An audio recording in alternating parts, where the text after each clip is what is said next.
ライナ、どうやったらそうなれる？お前やミカサみたいになるにはどうやったら？このままじゃ俺は何も果たせず終わっちまう。L'attaque des Titans. Quel manga incroyable. Et dans cette vidéo, je vais te présenter 3 éléments qui vont peut-être transformer ta vie. Et parmi l'un de ces éléments, tu vas découvrir quelque chose sur Eren Yeager que personne n'avait remarqué.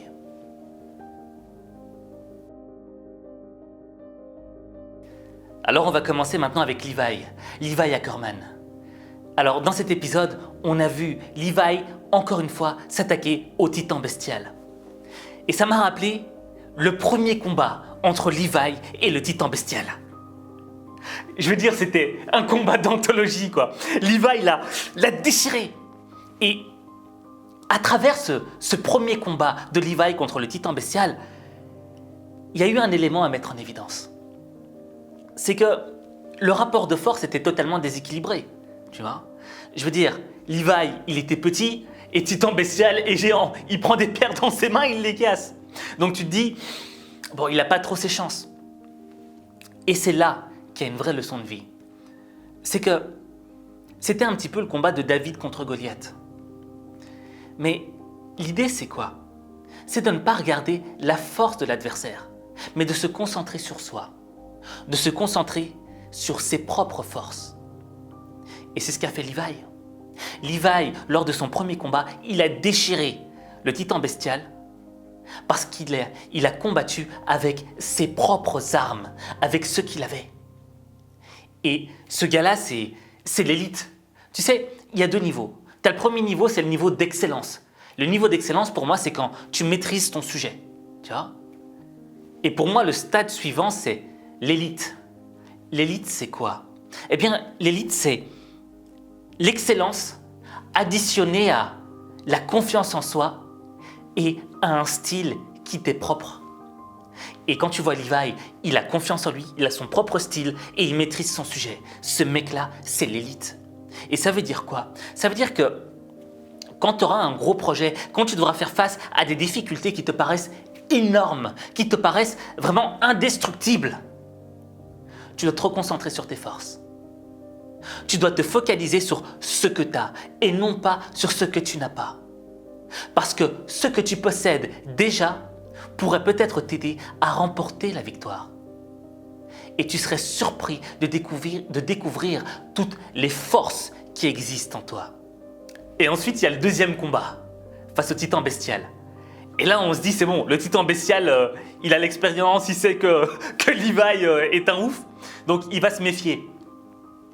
Et cette fois-ci, Levi a utilisé une autre arme. Et celle-là, elle est assassine. C'est très simple. Je ne sais pas si tu avais remarqué, mais au moment où le titan bestial débarque, tu avais 2 autres titans, le titan là avec les flingues qui tirent et l'autre avec la mâchoire, qui disaient « il faut qu'on protège le chef ». Tu vois, il faut qu'on le protège. Donc, le rôle des 2 titans qui étaient près du titan bestial, c'était justement de protéger le chef, le titan bestial. Mais à un moment, ces 3 titans ont eu un moment d'inattention. Ils ont été déconcentrés. Et c'est là que Levi est arrivé. Et quand il est arrivé, j'ai eu une de ces réactions de ouf. Je me suis dit, mais c'est pas possible. Et ça exprimait quoi? Ça traduisait quoi? Ça ne veut pas sortir. Eh bien, ça traduisait le fait que Levi, lui, il était resté concentré. Quand ses adversaires ont eu un moment d'inattention, Levi, lui, a vu une ouverture. Et il était tellement concentré qu'il est rentré dedans et il a détruit le titan bestial encore plus facilement que la première fois.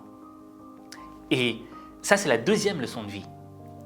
C'est que la concentration est une arme. Et l'inattention te désarme. Tu sais, parfois on a des projets, parfois il y a des choses qu'on aimerait faire et on se déconcentre très facilement, surtout à notre époque, avec les smartphones. Tu vois, on est là, on attend que nos messages arrivent, on attend que des choses se passent, quoi. Et moi, concrètement, il y a 2-3 jours, je devais travailler sur un gros projet.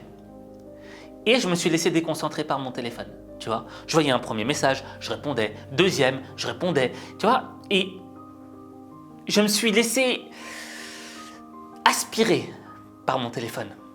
Et je me suis totalement déconcentré de mon projet. Je m'étais dit, ouais, j'y reviendrai après. Mais l'inattention que j'ai eue, c'est que le téléphone m'a bouffé mon énergie. Ça m'a bouffé mon énergie et ça m'a totalement déconcentré. Et quand j'ai dû me remettre au boulot, j'avais plus l'énergie. J'étais fatigué.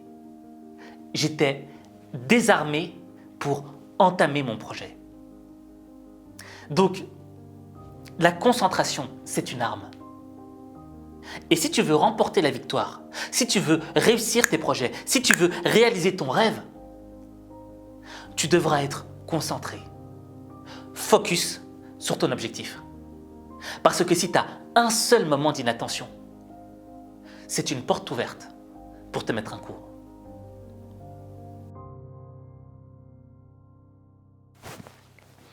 Alors maintenant, on va parler de Rainer.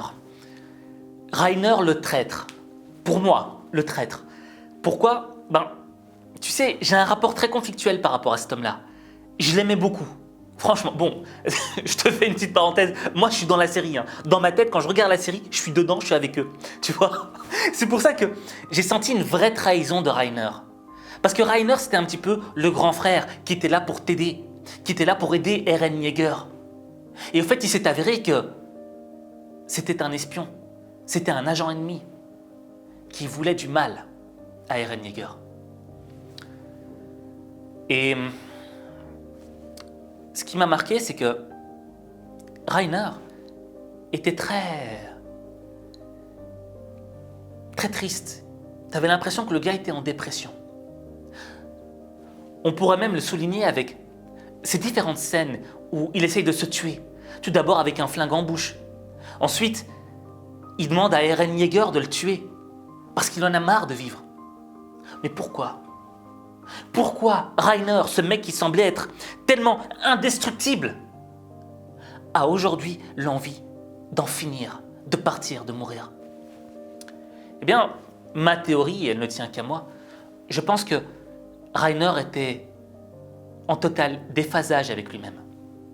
Il n'était plus en harmonie avec lui. Pourquoi ? Eh bien, parce qu'il était en contradiction avec ses valeurs. Parce qu'il s'est menti avec lui-même. Tu vois ? Enfin, il s'est menti à lui-même. Et ça, c'est une vraie leçon de vie. On est combien à s'être menti à soi-même ? On est combien à s'être menti à soi-même et avoir du mal à se regarder dans le miroir ? Parce que quand tu te mens à toi-même, tu le sais. Et quand tu vis avec ce mensonge au fond de ta personne, chaque jour qui suit devient de plus en plus difficile parce que tu t'éloignes constamment de toi. Tu sais où est la vérité, mais tu t'en éloignes de jour en jour. Jusqu'à ce qu'arrive un jour où tu te détestes. Tu n'arrives plus à te regarder. Et Rainer, lui, s'est tellement détesté qu'il voulait en terminer. Parce qu'il savait que il n'était pas la parfaite version de lui-même. Et ça, ce sont des choses qu'on vit tous. Je vais te donner un simple exemple. Tu sais, moi, j'ai grandi parfois dans des quartiers où je voyais des mecs très très riches. Tu vois, qui avaient des grosses voitures, qui avaient beaucoup d'argent, qui avaient du succès. Mais c'était des dealers de drogue. Et parfois, tu as la tentation, tu dis, ouais, mais attends, pourquoi est-ce que je fais toutes ces études ? Pourquoi est-ce que je dois faire ça ? Et après, je vais avoir un salaire de misère. Et regarde, le mec, en un mois, il gagne ce que je peux gagner en un an, en 10 ans. Tu es là et tu te dis, et tu te sens nul. Mais après, quand tu y réfléchis un peu plus loin, tu dis, ok, d'accord, imaginons que je devienne dealer de drogue, ok ? C'est bien, je vais me faire de l'argent. Mais où va aller cette drogue ? Parce que dans les films, on nous montre toujours le dealer qui a beaucoup d'argent et qui réussit. Et on se dit, c'est bon, c'est la fin du film, il a réussi, tu vois. Mais où va l'argent après? Où va, pas l'argent, mais la drogue? Où est-ce qu'elle va après? Elle va dans le nez de certaines personnes. Tu vois? Et je sais pas si tu le sais, mais il y a beaucoup de personnes dans ce monde qui sont orphelins parce que leurs parents étaient accros à l'héros, à la coke, aux drogues. Et ces drogues les ont tués. Et est-ce que tu te sentirais capable de vivre avec ça? Moi, je me suis posé la question, j'ai dit non, je peux pas. Parce que dans le fond, tu détruis des vies pour ton propre intérêt. Et vivre ainsi, pour moi, de mon point de vue, ce serait impossible. Je serais en total déphasage avec moi-même. Je pourrais même pas me regarder dans le miroir. Et je pense qu'à un certain moment, je m'en voudrais trop. J'en pourrais plus. C'est pour ça que je suis devenu dealer, mais dealer de motivation. Apporter du bien aux autres. Et c'est vrai, tu sais, qu'est-ce que je me sens bien chaque matin. Alors, parfois, je reçois des commentaires, des critiques qui sont méchantes, qui peuvent être blessantes. Oui, je suis un être humain. On me blesse parfois. Oui, ça me blesse parfois. Parfois, je ressens des difficultés à continuer ma mission. Parfois, c'est très difficile. Mais il y a une chose qui est claire. Chaque matin, quand je me réveille, je peux me regarder droit dans les yeux dans la glace. Tu vois ce que je veux dire? Et même si j'ai été blessé, même si j'ai eu des difficultés, même s'il y a des épreuves, je sais que ça ne m'arrêtera pas. En conclusion, la plus belle des vies, c'est pas celle où on est les plus riches, c'est pas celle où on a le plus de pouvoir. La plus belle des vies, c'est celle où on vit en phase, en accord avec la vérité. Et la vérité première, comme le disait Blaise Pascal, c'est nous. Tu es la vérité première. Donc, tu dois être en phase avec cette vérité qui existe en toi. Et quand tu t'en écartes, tu le sais. Quand tu t'en écartes, tu ressens cette émotion dans ton cœur. Donc, ce que je te dirais, c'est ne sois pas comme Rainer, mais reste en totale phase avec toi.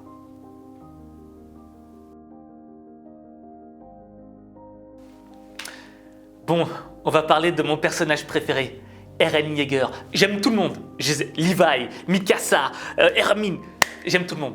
Mais Eren Yeager, je ressens un truc assez spécial pour lui. Et il y a un truc qu'on doit mettre en évidence par rapport à Eren, c'est sa détermination. S'il y avait une personnification de la détermination, eh ben ce serait Eren Yeager. Clair et net. Mais dans cet épisode, enfin dans cette dernière saison de l'attaque des Titans, je ne sais pas si tu l'as remarqué, mais Eren, il a l'air calme. On a l'impression qu'il est mort de l'intérieur, tu vois, qu'il ne dégage aucune émotion. Et c'est là qu'il y a une chose que les gens n'ont pas vue. Cette apparence de calme chez Eren Yeager, au fait, traduit un élément bien plus profond. Eren Yeager est en mode kamikaze. Il n'a plus rien à perdre. Eren Yeager sait que la mort l'attend. Et c'est pour ça qu'il a cette attitude calme. Parce que très souvent, tu sais, on nous dit oui, les gens qui ont l'air calmes, ce sont des gens introvertis, des gens peut-être un petit peu timides. Non. Les gens qui sont calmes, ce sont des gens qui sont en phase avec eux-mêmes, qui sont en train de maîtriser leurs émotions, qui sont en train de parler avec eux-mêmes et qui n'ont pas besoin de montrer aux autres ce qu'il y a à l'intérieur. Ça me rappelle un petit peu le combattant MMA Fedor Emelianenko. Fedor Emelianenko, tu le voyais, chaque fois qu'il montait sur le ring, tu pouvais rien lire dans son regard. Tu avais l'impression que le mec était mort de l'intérieur. Mais au fait, il était totalement concentré. Il était ailleurs. Il n'était pas avec le monde extérieur. Il était avec son monde intérieur. Et dès qu'il montait sur le ring, ça faisait mal. Tu vois ce que je veux dire? Donc, Eren Yeager, il est dans cette phase-là, au fait. Tu vois? Il est avec son monde intérieur. Et il sait qu'il n'a plus rien à perdre, au fait. Et cette attitude, il faut la transposer dans nos vies. Pourquoi? Je ne sais pas si ça t'est déjà arrivé, Tu sais, avant un examen, avant un grand événement, avant d'avoir rencontré peut-être la personne de ta vie qui va partager ta vie, tu as un gros stress, tu as peur à l'intérieur. Tu te dis, ouf, est-ce que ça va le faire ou pas? Parce que tu as peur d'échouer et tu as peur des conséquences de l'échec. On l'a tous eu. On l'a tous eu. On arrive devant une porte d'examen et on est là. Oh putain, mais j'ai pas étudié. Le deuxième chapitre, je le connais pas. Tu vois? Donc, le problème de cette attitude, c'est que cette attitude, c'est une attitude de perdant. Parce que tu as déjà perdu. Parce que tu t'imagines perdre. Et tu es stressé à l'intérieur. Tu rentres avec la peur de perdre.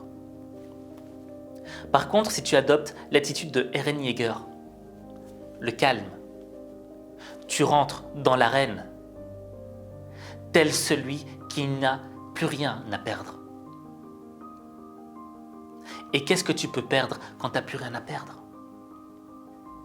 Et ce calme apparent est une force. Parce que quand Eren Yeager est rentré dans l'arène et qu'il s'est battu contre, tout d'abord, le titan marteau, et ensuite contre le titan mâchoire, qu'est-ce qui s'est passé? Il était tellement calme, il avait une telle maîtrise de lui face à cette épreuve où il se battait contre des titans qu'il ne connaissait pas et qui avaient chacun leur force.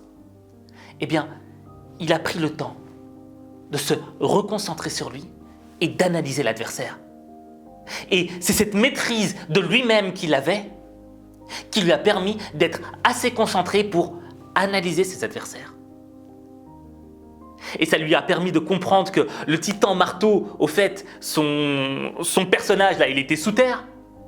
Et ensuite, il a compris que la mâchoire du titan mâchoire lui permettrait de briser la glace, le verre dans lequel était enfermé justement la titan marteau pour pouvoir la manger après. Donc, ce que je veux dire par là, c'est que quand tu es face à une épreuve qui te paraît insurmontable, la bonne attitude à adopter, c'est le calme et la maîtrise de toi. Parce que ce calme et cette maîtrise va te permettre d'analyser ta situation et de trouver une faille. Et quand tu auras trouvé la faille, tu pourras y entrer et détruire le game. Donc, ce qu'on va retenir de Eren Yeager, c'est avoir du calme et entrer dans l'arène en n'ayant plus rien à perdre. Je vais te demander quelque chose. Pour toi, quel est l'épisode le plus marquant de l'Attaque des Titans? Quel est le personnage qui t'a le plus marqué dans l'Attaque des Titans? Dis-le en commentaire. Et en fonction de ce que tu auras écrit, j'en ferai une vidéo probablement. Sur ce, n'oublie pas qu'il n'y a que toi qui peux changer ta vie. Il n'y a que toi.